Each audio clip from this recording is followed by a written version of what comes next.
What if everything you were taught to fear was never truly malignant? What if fear didn't arise because something was dangerous, but because it was too powerful to be ignored? Throughout history, symbols have crossed entire civilizations, producing the same reaction: fascination mixed with discomfort. Not because they demand belief, but because they awaken something hard to explain. And whenever something awakens too much, it inevitably unsettles someone. Here's the part almost no one says out loud. People who understand what they feel and what they live through are harder to manipulate.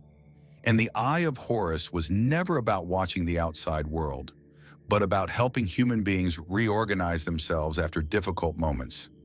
At some point in history, paying attention to what one feels, what hurts, what's missing, started to be seen as weakness or danger. And when feeling becomes a problem, fear becomes the easiest form of control.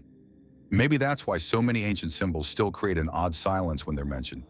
Ankh, Scarab, Nazar, Hamsa, Pentagram, Ouroboros, Triskele, Triquetra, Mjölnir, Helm of Awe, Yin Yang, Tree of Life, Flower of Life. Different names, distant cultures, the same attempt to pull human beings away from their own emotional clarity. But today the story begins with one of them. Because before all the others, the Eye of Horus was already teaching something simple and far too dangerous: how to rebuild after chaos. The loss of the eye, the inner conflict. There's a moment in the story of the Eye of Horus that almost no one truly pauses to feel. It is born from loss. In the Egyptian narrative, the eye doesn't disappear by accident. It is torn away in the clash between order and chaos. That alone says a lot. Every time life collides with us, a crisis, a loss, a major frustration, something inside also seems to break. It's not the body that fails first, it's clarity. The person keeps functioning, going to work, keeping routines, but inside feels that something is out of place. Psychologically, this loss represents the moment when a person no longer recognizes themselves as before. Swallowed emotions, automatic decisions, ignored signals. It's as if life says, keep going, while the body and mind warn that something was left unresolved. Who hasn't lived through that? That phase when everything looks normal on the outside, but the mind stays confused and the heart feels heavy. The Eye of Horus begins exactly there, when one's perception of life becomes scrambled. In practice, this stage shows up in small, everyday signs. People who feel constantly tired without knowing why, who get irritated easily, who avoid silence because the mind won't slow down. That isn't weakness, it's something asking for attention. The ancients didn't call this a personal flaw, but imbalance. And the most curious part is that the story doesn't end with loss, because soon the question that changes everything appears. If something was broken, can it be rebuilt? The restoration of the eye, psychic integration. After the loss, the story takes an interesting turn.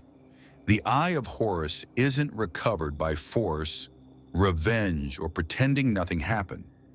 It is restored by Thoth, the god of wisdom, writing, and language.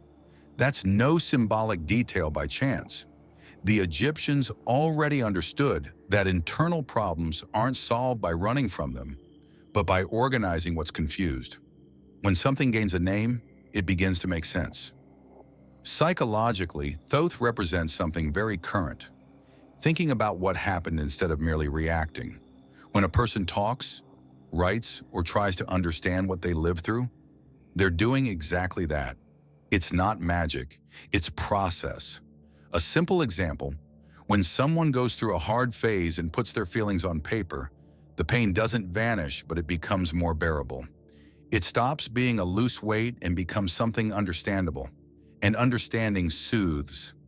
The Egyptians called the restored eye wet jot, that which has been healed. Notice how different this is from the modern idea of forgetting or pretending you've moved on.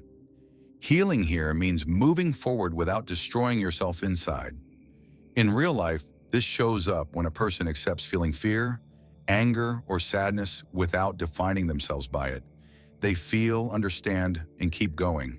But this restoration doesn't happen all at once, because the symbol of the eye itself holds a detail that almost no one notices. The fractions of the eye.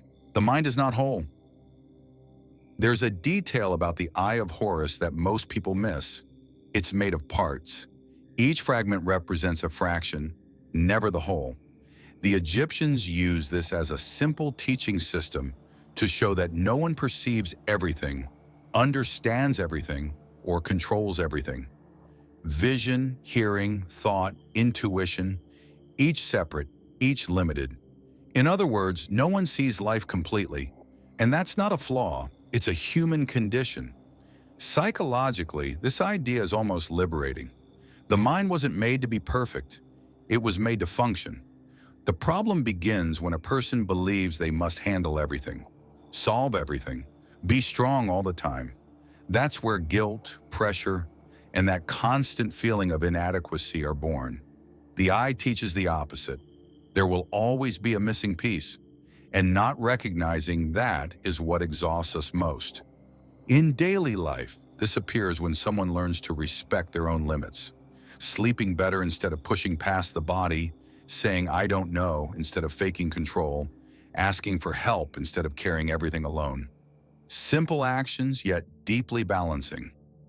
The Egyptians knew that balance doesn't come from being complete, but from knowing how to deal well with what's missing. And over time, that idea started to make people uncomfortable.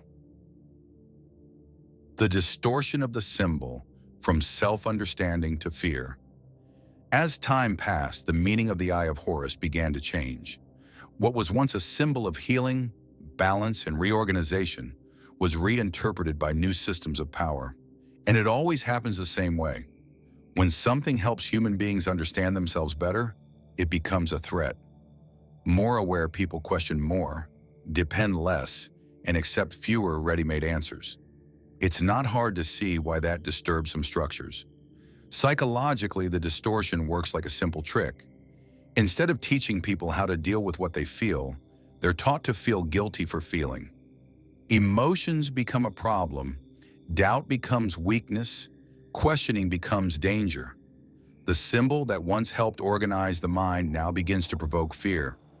And when fear enters the scene, control becomes much easier. After all, a confused person looks for answers outside, even when they don't make sense.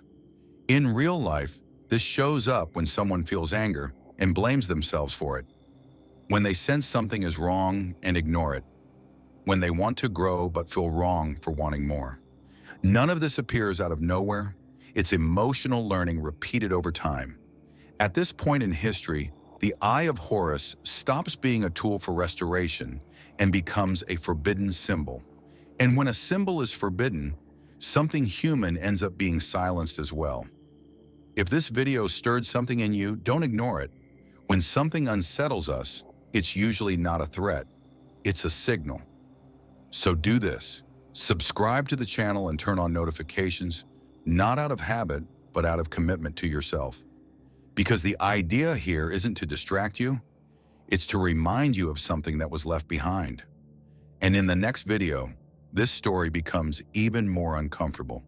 We'll talk about the Ankh, the so-called Ankh cross, a symbol that today looks decorative, but for centuries represented something essential: life, energy, and continuity. At some point, that too had to be distorted. If the Eye of Horus taught how to rebuild after chaos, the Ankh taught how to sustain life even after falling. Maybe that's exactly why it also entered the list of the most feared symbols in history. So stay here. This series isn't about the past, it's about what still lives within you, even after everything they tried to silence. See you in the next episode.